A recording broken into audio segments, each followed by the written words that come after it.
อ้อันนี้ต้นอีหยังแน่ต้นไม้เปาะเดี๋ยวไม่ปอกอ่ะนี่สวนในป่านี่สวนในป่ามาเอามาล้างโอ้โดมาล้างโวยลงโดยไม่ได้ลุกได้หนึ่งอ่านผมแล้วมาล้างแหละเราปงเอาปงมาล้างอ่านถ้าเอามืออันหนุ่มแquáเดี๋ยวไม่มาล้างนี่ถ้ามือเนี่ยถ้ามือเนี่ยหมกนายหัวใหญ่ไม่เหมือนล้างกูตีมือกูมือตัวไม่กูเนาะคนเท่าเขาไปหาก่อนไปหาก่อนเขาไปหาคนเท่าว่ามีหนอว่ามีหนอในแค่มันน่ะเอาลงในพวกข้าวหนองในนั่นมันมีหนองหมดละสวัสดีครับวันนี้ผมไตพุทธชาแนลทำอาหารพื้นบ้านคนไตนะครับวันนี้ผมจะมาพาคนเฒ่าหรือว่าคนเฒ่าจะพาทำนั่นเองนะครับมาทำเมนูเป็นเมนูที่เรียกว่าขนุนยำขนุนเมนูอย่างก่อเฮ็ดพักที่เหรอก่อเหมือนไหนเฮ็ดหมักล่างโกอันนี้คืออันนี้คือขนุนนะครับวันนี้เป็นหม่าล่างนะครับเนาะภาษาพี่น้องไทยเรียกว่าหม่าล่างนะครับภาษาพี่น้องเมืองหรือคนไทยเรียกว่าขนุนนั่นเองนะครับขนุนที่มันอ่อนๆนี่เราไปเอามาจากต้นนะครับนี่หม่าล่างนะเขาไปเอามาที่ต้นมันก็เนาะหม่าล่างกูไม่ได้เขาเรามาลองดูว่ามีอะไรบ้างเดี๋ยวผมจะให้คนเฒ่าอธิบายนะครับโอเคทุกคนใจคนเฒ่าบอกว่ามีอย่างพองเนาะไม่เป็นหมักล่างแต่ที่ปอกเฮ็ดต้มขึ้นต้มเนาะเฮ็ดก็ต้มมาอย่างก็มามีอย่างหลายๆบอกไปก่อนใหม่ๆก็ออกมะเขือส้มผักมีมะพีดหอมได้ไว้ทำไว้น้ำมันหอมเนาะไว้น้ำมันหอมแล้วก็ใส่ปลาป้องเนาะเอาผักหวีผักกีนอะไรก็ใส่ปลาส่วนแล้วก็มีกิริยามันเนาะกูได้เฮาอันนี้มันในน้ำมันเนาะในน้ำมันโอเคเดี๋ยวคนเฒ่าจะพาไปทำแล้วนะครับว่าทำอย่างไงขั้นตอนแรกนะครับการไม่ทำเดี๋ยวขึ้นคือแทงก่อนไปปอกหมักล่างเฮ็ดต้มปอกมาล้างอันนี้น้ำมันที่ใส่ไก่ผ้านี่เนาะน้ำมันใส่ไก่ผ้ามันเต็มอะไรสักอย่างใช้น้ำมันทารูปเนี่ยที่มีดก่อนถ้าเราไปปอกแล้วมันจะมีหยางติดนะครับโอเคเท่านะครับเท่าทำวันนี้เราจะมาทำเมนูยำขนุนนั่นเองนะครับปอกเนาะโอเคปอกเลยไปดูคนเท่าปอกขนุนนะครับเท่าปอกแล้วแบบนี้เลยโอเคครับป้องกีนำดีเนาะดีป้องกีมีหวยมันมันลงเอาบงในเนาะโอเคดึงเมียนยางน้ำจ่ายางนี่คือเขาเดี๋ยวพาเจียดก่อนเอาน้ำมาตอกเอาน้ำตองเนาะตักน้ำมาป่ะนะอันนี้ก็ตักน้ำหรือน้ำใส่ถังมาเรียบร้อยนะครับเพื่อที่จะราดยางเพื่อที่ล่างยางมาล่างนะครับเนาะเดี๋ยวนำราดแบบป้อมนั้นดีจับมือเขาบอกสุดคนไตสุดพี่น้องไตสุดเมนูพื้นบ้านนะครับทำกินง่ายไหมก็ทำกินง่ายอยู่แต่ว่าถ้าจะให้มันอร่อยหรือครบรสอย่างนี้มันต้องมีเครื่องปรุงหรือว่าวัตถุดิบที่เราเตรียมไว้มันจะต้องครบรสครบชุดนะครับถึงจะอร่อยในล่างเราก็ได้เนาะล่างยางมันก็เนาะล่างยางมันเห็ดก็พันก็เลยพันใส่หม้อเนาะพันใส่ใจผักกิบเนาะใจผักกิบเอาให้ไหนซับใส่ในหม้อใส่ในเนี่ยอันนี้หลังจากที่เราปลอกเปลือกมันหรือว่าล้างยางเรียบร้อยนะครับจะมียางเขาล่างเยี่ยวใหญ่ก็ได้เท่าดีมาซับเฮ็ดปอดหรือว่าเฮ็ดปุดใส่ในจิ้นเรียกอะไรเนาะจิ้นใหญ่ๆที่ป่วยเนาะที่ป่วยเลยที่พันหรือก็มาเปิดหน้าบันเมียว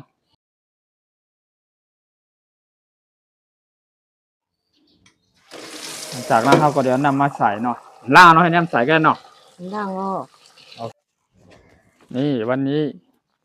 มาทำเมนูยำขนุน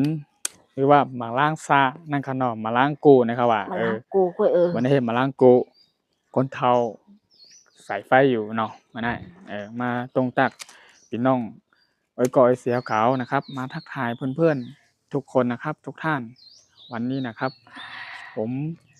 ได้พุชแนลทำอาหารพื้นบ้านคนใต้นะครับวันนี้จะมาทำเมนูยำขนุนหรือว่าภาษาพี่น้องไต้หรือภาษาพี่น้องชาวไทยใหญ่เรียกว่าหมากล้างกูนะครับหมากล้างกูก็เรียกว่าขนุนนั่นเองลูกขนุนนั่นเองลูกขนุนเราจะเรียกว่าหมากล้างนะครับเนาะหมากล้างอาจจะแตกต่างกันไปหน่อยนะครับบางคำหรือว่าอ่าบางอย่างมันจะคล้ายๆกันนะครับระหว่างภาษาพี่น้องคนใต้กับพี่น้องคนไทยนะครับพี่น้องคนใต้ก็คือคนไทยใหญ่นั่นเองนะครับวันนี้เราจะมาทำเมนูหมากล้างกูนะครับเนาะไปด้วยกันหน่อยตอนนี้คนเฒ่าใส่ไฟอยู่เนาะเกาะไฟอยู่เราจะใช้ไฟฟืนเราจะต้มขนุนนั่นเองนะครับตั้งไว้เนาะ ตั้งไว้หรือเพ่นไอ้ โอก ำ เค ปุ๋ย อันนี้ตั้งไว้นี่เขาจะต้มมาล้างเนาะอันนี้ใช้เวลาต้มน่าจะนานพอสมควรครับต้มเพื่อที่จะให้มันเปื่อยนะครับให้มันสุกเนี่ยก็ให้มันลานนะครับเนาะต้มน่าจะเข้าย่ำอยู่เราต้มมาล้างเนาะต้มมาล้างก่อนไว้สิเขาต้มมาล้างยาวๆก็หลังจากนั้นก็ก้นเท่าดีมาทำว่าขั้นตอนแรกเป็นจึงหือเนาะถ้าดีใส่อย่างก่อนถ้าดีเฮ็ดอย่างก่อนเนาะก้นเท่าดีบอกเนาะนี่เนี่ยเขาเตรียมยาวๆเขาตั้งหม้อมาล้างเนาะตั้งหม้อมาล้างไปเสียตั้งหม้อมาล้างแล้วก็ไปให้มันพดเหลือดอกสุกหมกสุกตันสุกให้มันป่วยนะครับเนาะให้มันป่วยล้านให้ก็เปิดได้มากกูง่ายๆนะครับเนาะเปิดได้มาเวลาเฮามากูนะได้สิกออกให้เฮาได้กูไม่ได้ง่ายสุกมันได้ผัดนั่นที่ไหนนะครับเนาะมาล้างให้เป็นข้าวผักคนใต้เฮ็ดมาล้างกูนะครับมาได้ใช้วิธีของคนเฒ่านะครับคนเฒ่าคนแก่ซึ่งเราจะไม่ใช้วิธีแบบเหมือนเรายุคสมัยใหม่คืออันนั้นคือจะทำอะไรก็ได้อย่างก็ได้ซื้อกินก็ได้อะไรแล้วแต่นะครับอันนั้นมันถามว่ามันง่ายมันก็ง่ายสำหรับเราสะดวกสำหรับเรานะครับแต่นี่เราอยากกินด้วย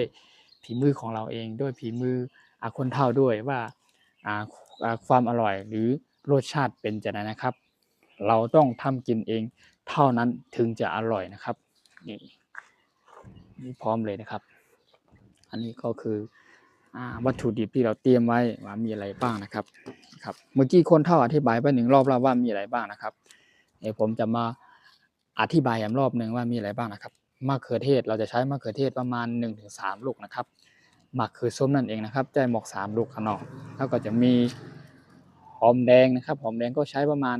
2ลูกนะครับ2แก่นนะครับหมักหอมแดงก็เรียกว่าผักหมี่เลี้ยงนะครับเนาะผักหมี่เลี้ยงหมอก2ลูกนะครับเนาะแล้วก็จะมีหมักพริกสุกนะครับ2ลูกพริกนั่นเองนะครับพริกก็เรียกว่าหมักพริก2ลูกภาษาพี่น้องไทยก็เรียกว่าพริกสุก2ลูกนั่นเอง2แก่นนะครับ2ลูกแล้วจะมี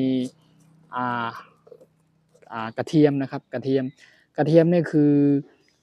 เราจะไปทำน้ำมันเรียกว่าน้ำมันหอมหรือว่าไปเจียวให้มันเป็นน้ำมันหอมนะครับเนี่ยจะไปเจียวให้มันสุกออกเหลืองๆนะครับเราเอาไว้ราดบนขนุนก่อนที่เราจะขยำนะครับแล้วก็ก่อนที่เราจะคนลงไปใน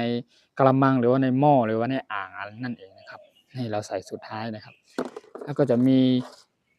ต้นหอมผักชีนะครับต้นหอมผักชีนะครับต้นหอมผักชีแล้วก็จะมีแคบหมูนั่นคือเราห้องว่าหนังป้องนะครับหนังป้องคือภาษาพี่น้องคนใต้นั่นเองครับหนังป้องนะครับเนาะมีหลายเมนูหลายอย่างส่วนอันนี้ก็กากเอาไว้สำหรับคนหรือว่าเอาไว้ใช้เวลาเราทำกับข้าวเมนูมันจะได้สะดวกง่ายขึ้นบางทีเราไม่ต้องใช้ช้อนก็ได้ถ้าใช้แบบนี้ได้ก็ใช้แบบนี้ไปเลยอันนี้ง่ายสะดวกกว่านี่เรียกว่ากากคือช้อนคือทำมาจากไม้ไผ่นั่นเองนะครับโอเคไปดูวิธีขั้นตอนนะครับว่ามีอะไรบ้างนะครับดูครับนี่นะครับในส่วนของเครื่องปรุงอะไรว่าเกลือจะเป็นเกลือก็นี่ครับเกลือแล้วก็จะเขียนหรือว่าติ๊กไว้เป็นภาษาคนใต้หรือภาษาไทยใหญ่นั่นเองนะครับเกลือนะครับมีเกลือมี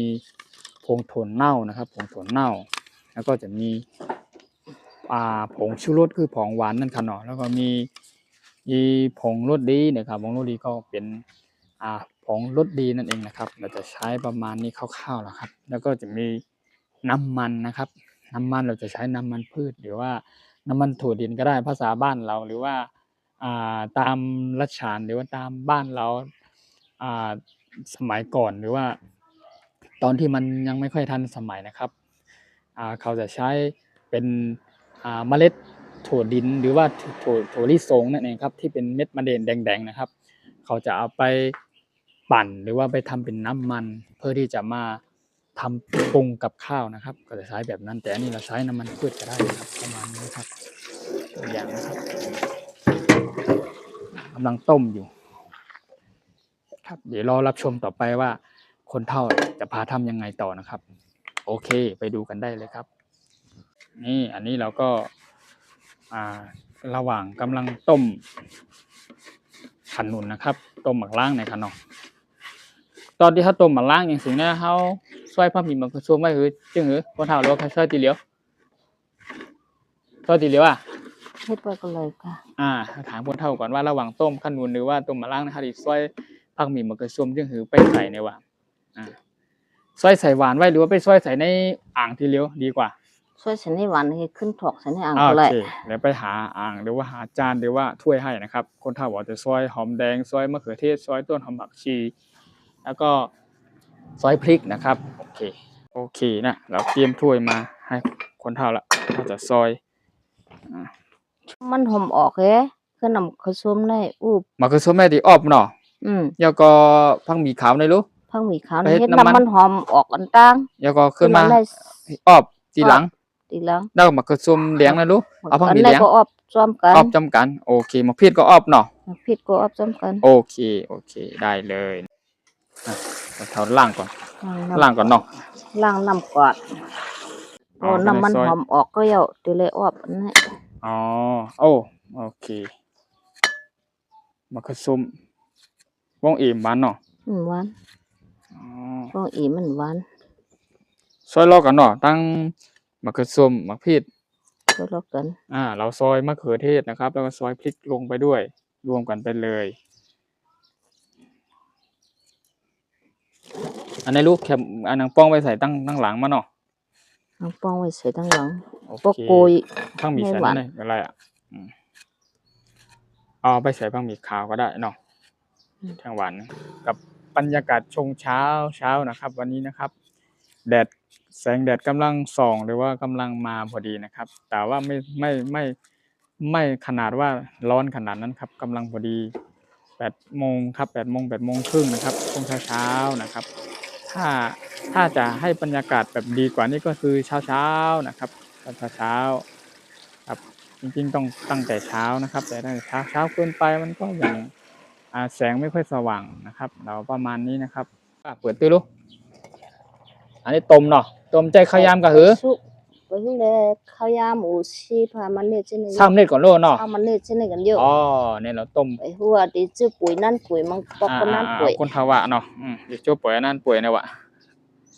โอเคก็ได้มาซอยทักมีเลี้ยงต่อทักมีเลี้ยงค่ะเนาะทักมีเลี้ยงทักมีโหเลี้ยงก้นหล่อนใจหนุ่มก้นหนุ่มแน่กับปานมาเร็วแน่เบิ่นบ่เฮ็ดกินจังไหนโลเบิ่นบ่ฮู้เนาะคนเฒ่าเนาะบ่ฮู้หล่อนกูเลี้ยวในคำบ่ฮู้สดเบิ่นบ่เคยกินบ่เคยกินข้าวใต้ภาคใต้หรือว่าข้าวผักก้นเมื่อกูบอกกูเผาก้นเฒ่าก้นหลังเฮ็ดก็ต้องตัวดังช่อง YouTube ด้วยดังคลิปแน่เนาะด้วยดังคลิปเฮาลงแล้วเฮ็ดว่าสอนไว้แน่เนาะหวานเฉพาะว่าคนเมืองร้อยน่ะคนเฒ่าบอกว่านะครับเฉพาะว่าเมืองร้อยเฉพาะว่าเมืองร้อยข้าวภาคใต้เนี่ยว่านะมาไกลในซอยพังหมี่เลี้ยงเนาะซอยเยาเนาะก็มักพี่ก็ซอยเยากันน่ะกำลังดีขึ้นมาซอยหยังแท้งใช่มะกะส้มแท้ใช่มะกะส้มแท้งมะกะส้มคือแท้งหวยซอยมะกะส้มพังหมี่พักกี้ได้รู้ทำดีคือซอยมื้อหลายกำเนาะหรือว่าซอยใส่หวานไว้ซอยใส่หวานไว้ก็ไรเนาะอันนี้ดิซอยอันนี้หลังจากที่เราซอยหอมแดงพริกนะครับแล้วก็มะเขือเทศเสร็จเราก็จะมาซอยต้นหอมผักชีนั่นเองนะครับพังหมี่พักกี้เนี่ยครับเนาะ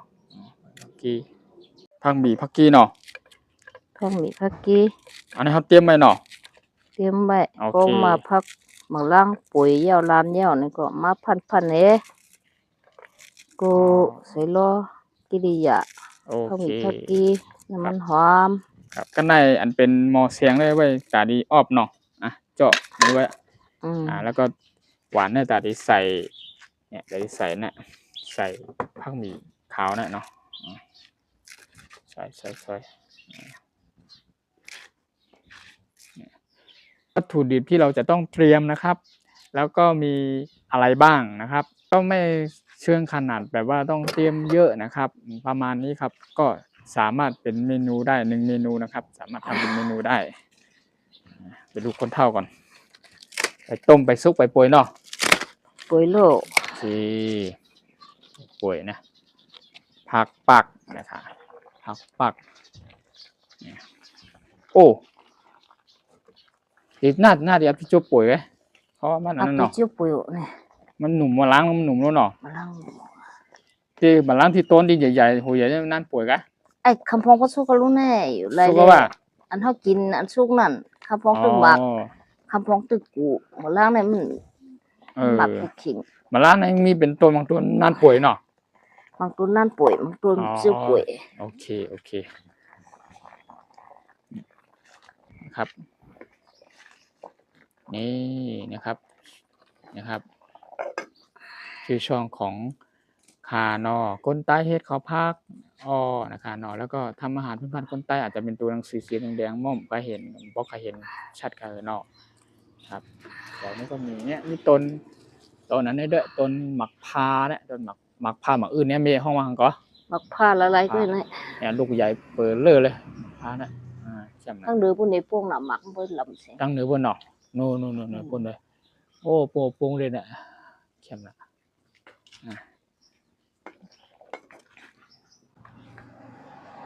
รอก่อนไปสุกดีให้ป่วยกันเนาะป่วยกันกาขนุนนั่นเองนะครับต้มมาล้างนะครับเนาะไปตัวก่อนดีใจข้าวยามเพียงกะหือตาดีอะไรมาโกเนาะใส่พริกใส่เกลือใส่ขี้ดิยามันเนาะไม่หายัง หาแผ่นเช็ดผ้าเนี่ยก็ได้ซอยมี หาแผ่นเนาะนี่แผ่นมันเคยไว้อะไรแกก็ไม่ แผ่นลำอันนั้นอันนี้ หาเนาะโอ้สากตุกสิไปช่วยมาล้างเอาตองก่อนเดี๋ยวตองปัน เอาลูก สิเอาเนาะ ผ่านอันนี้ไหนก็ โอเคเนี่ยเราก็ช่วยอะไรคนเฒ่าก็ช่วยไปเนาะ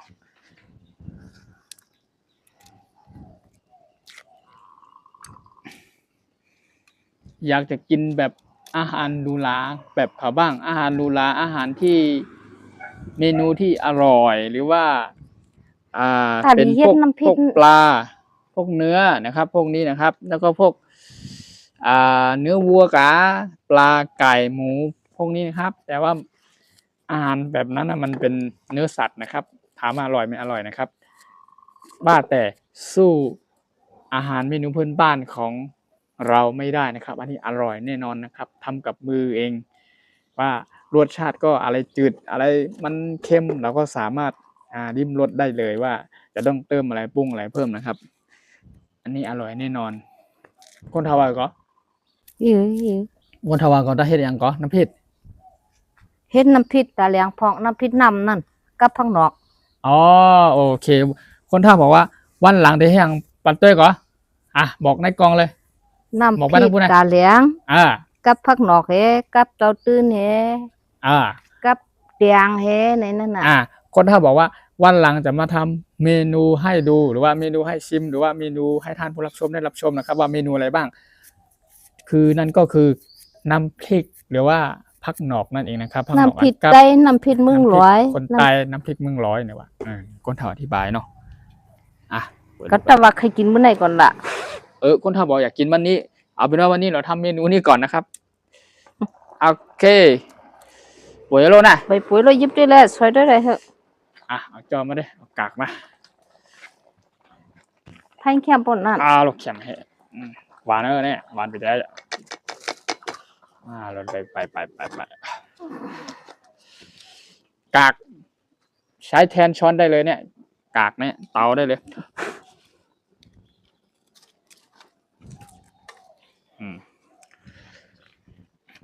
อันนี้พักหมี่หัง ผักหมิวหอม อ๋อแน่ช่วยไปแน่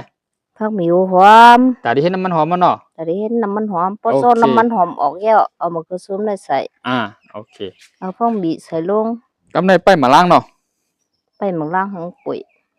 ถ้ามาล้างก็แต่เลยนะมาล้างให้ป่วยว่ะรอขนุนที่เราต้มนั่นเองนะครับ ขนุน โอ้ยโอ้อมไผ่ด้วย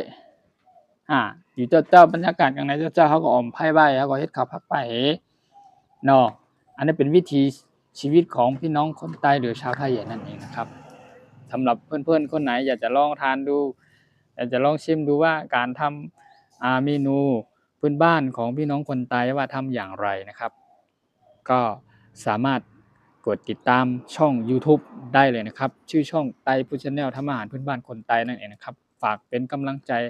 ให้ผมด้วยทุกคนทุกท่านนะครับสำหรับท่านคนไหนที่เข้ามารับชมหรือว่ายังไม่เป็นเพื่อนก็ดีเป็นเพื่อนกันในช่องก็ดีนะครับฝากทุกคนด้วยนะครับสำหรับวันนี้ทำเมนูขนุนยำขนุนหรือว่ามาล้างโกนะครับเนาะมาล้างโกนะครับของอร่อยเมนูอร่อยข้าวผักอร่อยข้าวผักหวานคนไตเท่านั้นมาล้างโกไปตัวขนาดมันที่ออกมาหน้าตาจึงหือไปตัวเนาะ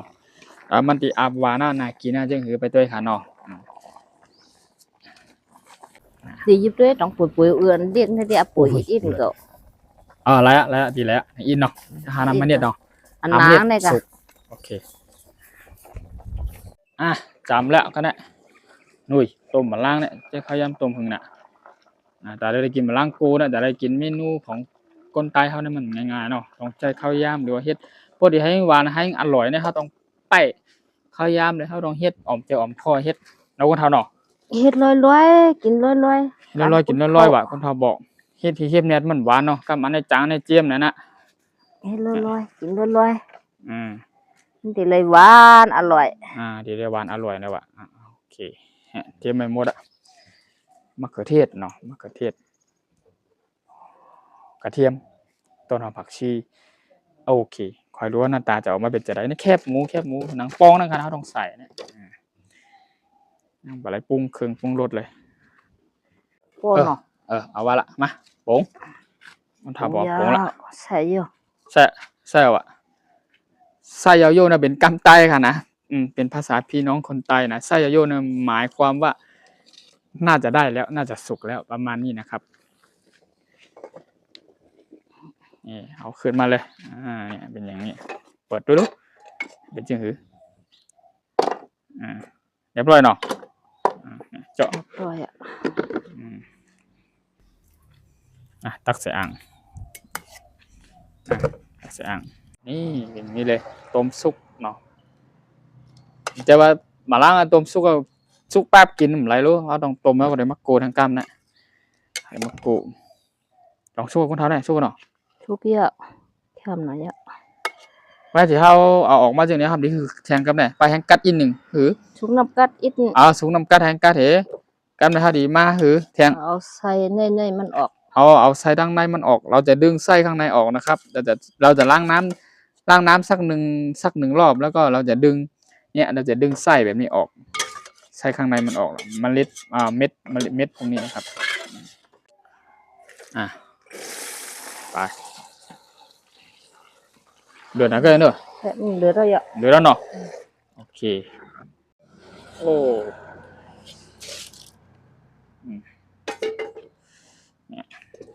ใส่นั่นได้ขึ้น มันจะตีพิมพ์น้ำ เอาดิพิมพ์ในเบ็ดก่อนเดี๋ยวเอาน้ำนั้นในออกแล้วก็เอามาไว้นั่นก่อนโอเคโอ้น่ากินก้ามมาล่างอร่อยครับหวานเนี่ยหวานติ๊ๆเนี่ย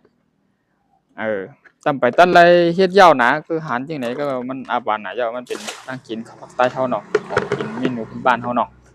เฮ็ดกินก็เลี้ยวหวานอยู่เย้ากันเป็นซอยใส่ในอ่าง ซอยในออกไปได้ เอาใส่ออกแบบ ใจ นี้ ออก นะ วางแต่เลยเป็นแต่เลยเป็นเนื้อเข่งนี่เลยเนื้อเข่งเนื้อโคงได้ครับเนาะ ในที่พัน เห็นไหมแล้วก็ซอยไปแทงโอเคใส่นี่ใส่นี่โอเค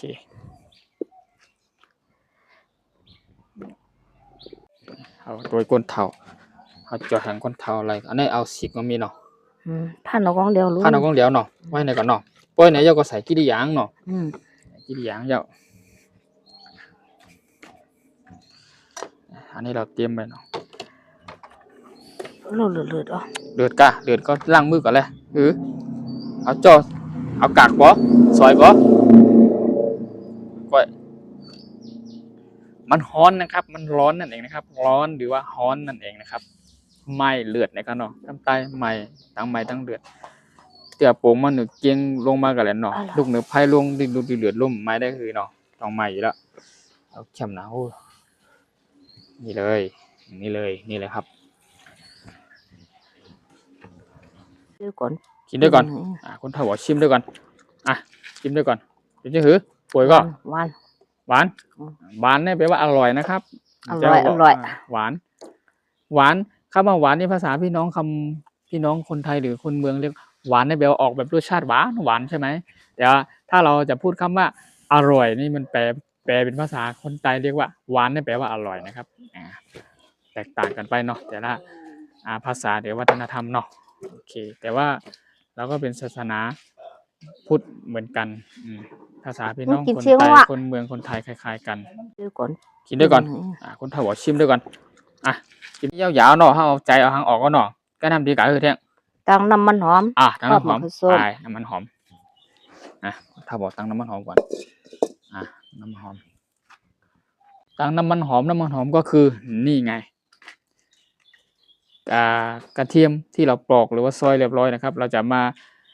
เอาน้ำมันหยอดลงไปในหม้อก่อนในกระทะก่อนหมูย่ำแหละไว้เสร็จนั้นเขาก็เดี๋ยวในใส่เนาะให้จะมีน้ำมันหอมเปิดตาดีใส่ตั้งเดิมมาล่างกูนะครับเนาะโอเคอันนี้ดีให้น้ำมันหอมครับว่าเราจะเจียวกระเทียมนั่นเองนะครับ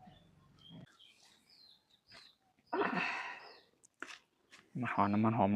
ม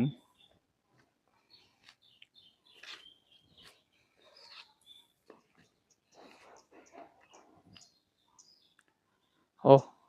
หิวข้าวต้องมาเข้า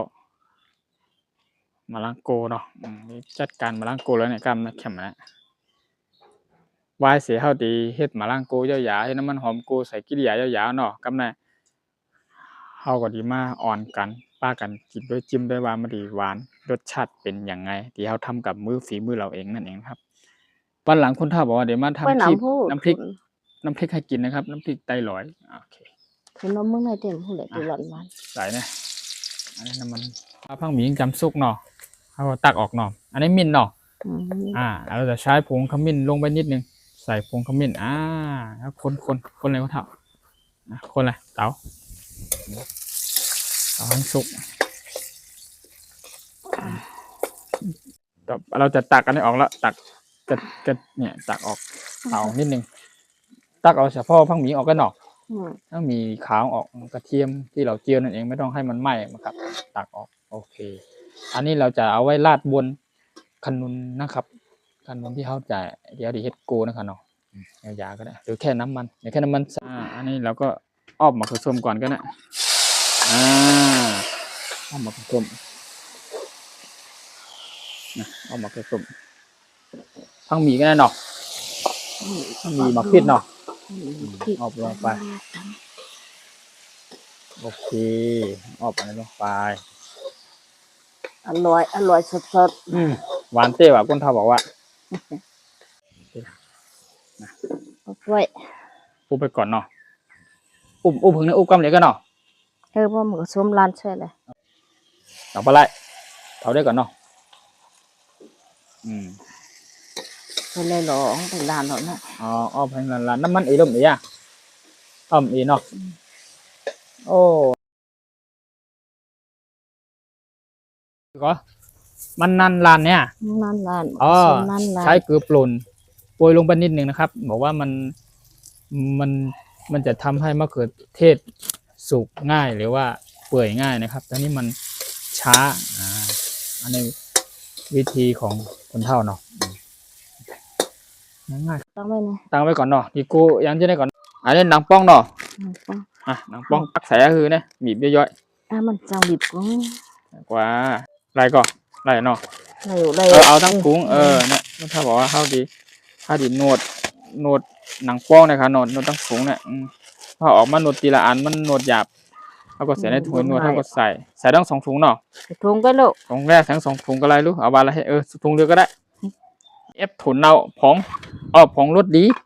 ผงรสดีค่ะใช่ผงรสดีใช้น้ำเนาะใช้มือกะเอาเนาะ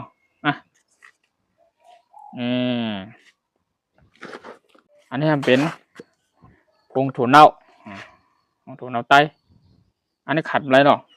ขาดได้ในบ่มีในมันหวาน ขาดไม่ได้ผงถั่วเน่านั่นเองนะครับผงถั่วเน่าไต้ถ้าเกิดไม่ได้ใส่นี่ไม่อร่อยนะครับ เมนูนะครับ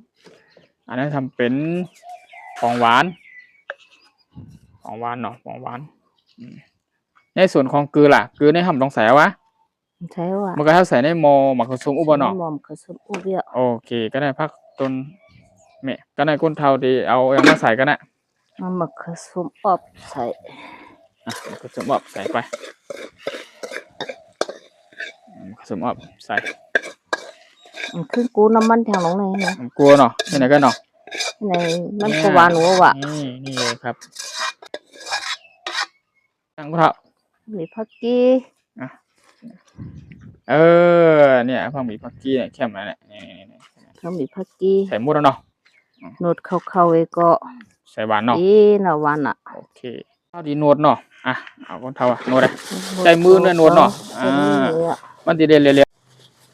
นวดโอ้เข้มนะเฮ้นวดให้เหรียญ นวดถึงนวดถึงเข้าถึงเดียว โอเค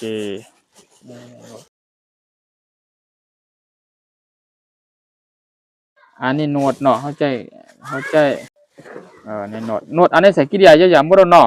ที่อย่าโมดเจ้า เป็นมะลังกูใต้เนาะ มันหอมแฮะ ข้างน้ำมันหอมมาก็ได้น้ำมันหอมมาน้ำมันหอมที่เฮ็ดได้เหมือนกันเนาะ มันหอมตีไปมึกได้ น้ำมันหอมด้วยโอเคเข้มนะค่ะมะลังกูค่ะมันหอมยาวๆก็นวดได้มีหาลูกใส่หวานได้ก็ได้เนาะ ตามไปชิมตัว เอาจิ้มได้ก่อนโอเคนี่ถ้าดิจิ้มได้ก่อนมันเป็นจังหือเนาะจิ้มได้เลยคนเขาจิ้มได้เลยโอ้เข้มไปใจ อร่อยหวาน มันหวานมองหน้าเนาะเอาตักใส่หวานกันเนาะ ฟังคือเส้นอึ้ง เจิ้มแม่นะแล้วก็นะฮะดิใส่หวานเลยคนถอดใส่นั่นน่ะนี่มะลังกูแจ่ม น่า นะ กินหวาน หวานอันนี้ยาวๆเนาะกูยาวๆเนาะ ยาว โอเคก็ได้เดี๋ยวกินกันเนาะแต่คนทำบอก ๆอร่อยหวานนะอร่อยนะมักลังโกไตเมืองร้อย ด้วยดัง หวานอร่อย ในเป็นจังไหนเนาะหน้าตามันเนาะ ลังโกไตเมืองร้อย ลังโกไต้ เฮ็ด เมือง กิ ร้ น อย ซ้ำตัวพี่น้องกูก็ เดี๋ยวสองให้ดูนะครับวางเป็นจังหือเนาะก็นะฮะที่คดเข้าเนาะเตรียมน้ำเขาก็กินเนี่ยก็โอเคมองหน้าครับมังโกหวานเป๋ใช้ข้ามมังโกโกใต้น่ะมังโกใต้แต่นั้นเลยคนเท่าคดเข่าคดเข่านี่เข่าเขาเข้มนะเฮ้ลูกเข้มนะโป้ลูกเขาเนี่ยโมเนี่ยมาล้างวันสีเขียว โลกป้อน่ะ ป้อนว่าคนเท่าบอกว่าโกมป้อนเนี่ยว่ะ กินผักน้ำ กิน กิน ข้าว ข้าว น้ำ เอ โอเคก็ในข้าวเดี๋ยวมากินกันเนาะคนเท่าเตรียมพร้อมมากันนะอันนี้พร้อมจะกินเนาะ พร้อมจะกินยา คนเห็นสองก็ทั้งคนกินทั้งก็คนเท่าเดี๋ยวมากำลังจะมาเราจะกินให้ดูกันโอเคมาล้างกูเข้มละ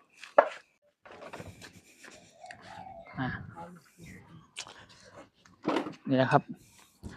ต่อไปเราจะมากินข้าวกันแล้วครับ นี่ครับมาล่างโกเมนูมาล่างโกนะครับเนาะกินเลยก็เถอะกินเอาค่ะมากินข้าวส้มเฮามาล้างโกะมาล่างโกคนเฒ่ามากินข้าวจำเฮาอร่อยเนี่ยคนเฒ่ากินละมาล่างโกเค็มนะกินเลยไหมโอ้มาล่างโกไตยงมาใหญ่มันเหมือนลักษณะประมาณนี้นะครับโอ้น่ากินขนาดล้างโกกันหน่อยกับข้าวหุงร้อนๆนะครับมาเลยแล้วก็เสียเขากินข้าวกินมาล้างโกมาได้มากินเมนูมาล้างโกค่ะโอ้ชอบเหมือนให้หวานเดี๋ยวหวานเต้นน้องคนเท่าเนาะหวานเต้มากินน้ำอะไรกันนะมากินน้ำนั่นมาล้างโกไตเนาะเข้มหนาค่ะเมื่อนั้นมาล้างโกไตมาไว้ก็สิเขากูก็มากินข้าวจำเฮามากินมาล้างโกว่ามันเป็นจังหือมันหวานจังหือในเข้มหนักโกเข้มหนักครับมาล้างโก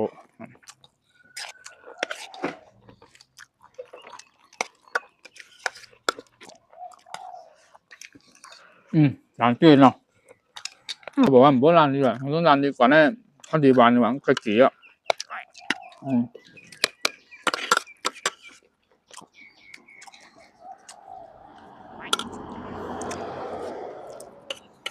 สำหรับวันนี้ก็เป็นอีกหนึ่งเมนูนะครับ ที่ผมบอกไว้หรือว่ากล่าวไว้ตั้งแต่ข้าวแล้วว่าผมจะมาทำคลิปเมนูหรือว่าหลากหลายให้ดูว่าเมนูอะไรบ้างนะครับสำหรับวันนี้คือเมนูมาล่างโกนะครับน้องยำขนุนนั่นเองนะครับน่าจะเป็นยำขนุนประมาณนี้ครับภาษาพี่น้องคำเมืองหรือว่าคนไทยนะครับแต่สำหรับพี่น้องคนใต้หรือว่าชาวไทยใหญ่แบบผมเขานะครับเรียกว่า มาล่างโกนะครับมาล่างโกโกใต้นะครับเนาะทำแบบวิถีพื้นบ้านทำแบบพื้นบ้านหรือว่าตามความถนัดเราหรือว่าตามการปรุงรสปรุงเครื่องนะครับว่าเราจะต้องเติมอะไรบ้างใส่อะไรบ้างตามที่เราเขาเรียกว่าอะไรตามที่เราต้องการว่าต้องการให้มันจืดเท่าไรให้มันเค็มเท่าไรนะครับให้มันหวานหรือเปรี้ยวหรืออย่างไรนะครับอันนี้เราทำกินเองเราย่อมรู้รสชาติมันเองนะครับว่าทำกินเองทำกับฝีมือเราเองย่อมอร่อยเสมอนะครับ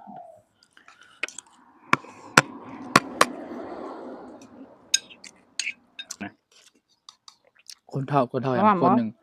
เราอย่างคนก็คือพ่อของเรานั่นเองนะครับส่วนผู้หญิงก็คือแม่นะครับคนเฒ่านะครับ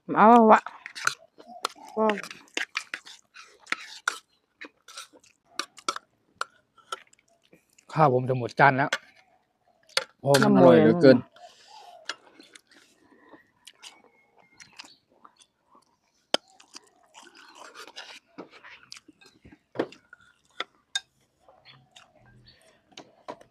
คนเฒ่าอิ่มแล้วทำคนอิ่มแล้วบอกอร่อยมากไปเลยอร่อยมากกินเสร็จอิ่มเรียบร้อยไปละ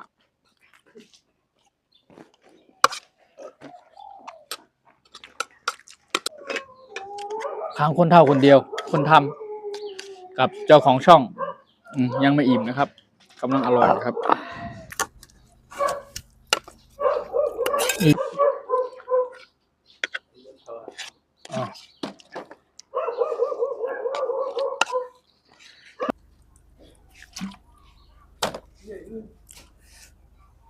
โอ้ทำใจกับปันน่ะเนาะอร่อยมากสุดยอดหวานเต้หมดหวานละเริ่มเจ็บเลยแต่เขาไหนดู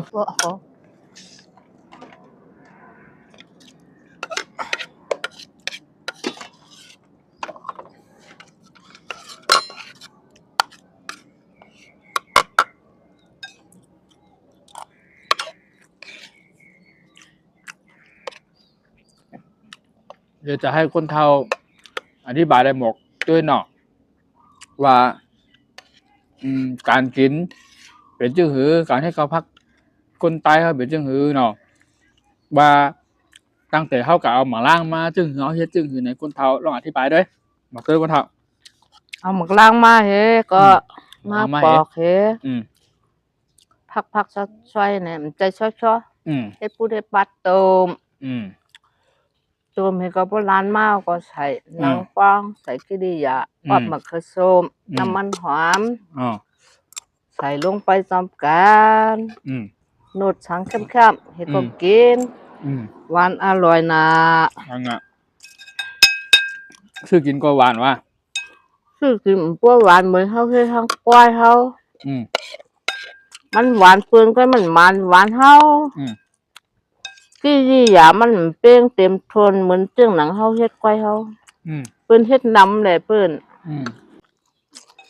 โอ้ใครฮู้ใครหันใครกินข้าวผักไก่พี่น้องไก่หลายให้กินข้าวผักเจ้งหือในก็ลองมาด้วยในคลิปใน อืม เฮ็ดกินซ้ำด้วย บ่ใส่ยังพอง ตี เลย ได้ ว่ะ หวานนะตีได้บ่หวาน อืมว่าการเฮ็ดเป็นจังหือดีใส่ยังพองมีหยังพองเนี่ยลองมาตื้อในคลิปในขวานเนาะตอนหลังก็เอาเสียเขากูก็